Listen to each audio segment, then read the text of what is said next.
I am a Zambian citizen. I'm writing this letter to be delivered to the President.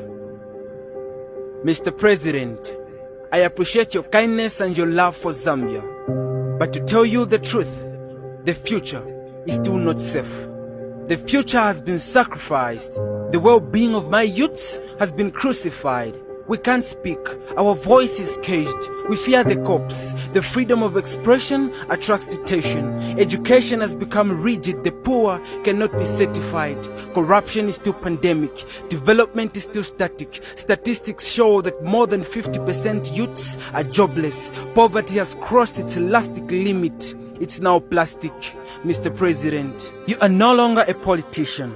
Instead, you are a leader. I don't see the reason why you should campaign for a certain candidate in a by-election. Worst of it all, you promise the people development if they vote your candidate. That means you don't consider the voice of the opposition, and that leaves the opposition hopeless. It influences anger, and that anger causes violence.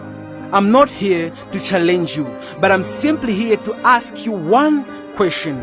Mr. President, how long will it take for you to accomplish your promises? I mean, did you know that some people still drink water from shallow wells? Mr. President, did you know that some people from rural areas walk miles just to reach schools? Did you know that youths have remained jobless because getting a job needs a tactic? Mr. President, how does that make you feel? Where are the jobs you promised to create? The more money you promised our pockets. You promised to attend to our needs, but now you only visit us because of by-elections in our sections.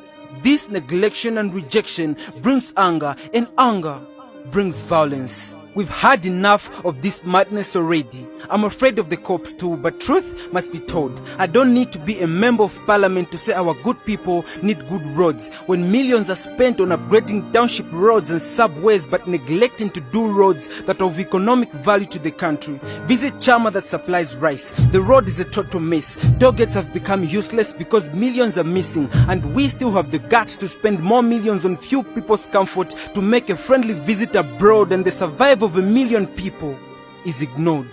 Mr. President, I may have crossed my bounds, but you have to hear me out. Untreated poverty will cost us more than the idle ministries in our country. If we decide to put politics and our ego for more money ahead, ignoring the cries of our people, especially the youths, the cost will be 10 times to cover the sorrow that will befall us tomorrow, when we will have thousands of uneducated young men and women because they could not access schools when they were young boys and girls, when we will have to treat diseases every day because we refuse to give people clean water to drink, when the people will have nothing to eat but handouts every day from government, when crime levels will be high because our young men and women will decide to do something about their situation, when our girls will lose their dreams because they will have to get into early marriages for economic reasons, when HIV infections will rise because some of our girl children will have nothing to sell but their bodies, when the number of street kids will rise because their parents will be killed or disabled because of the political violence, and finally,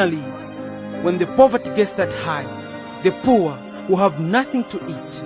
They will eat those that ate something. And at that time, the future must have closed. The 2030 vision must have become a failed mission. Everyone will point a finger at the other. Confusion will consume us all. Can't we believe again? Can't we abandon the influence of violence and focus on making living better? Can't we put politics aside and use the term wisely? I do not accept the polluted future. I still have a dream.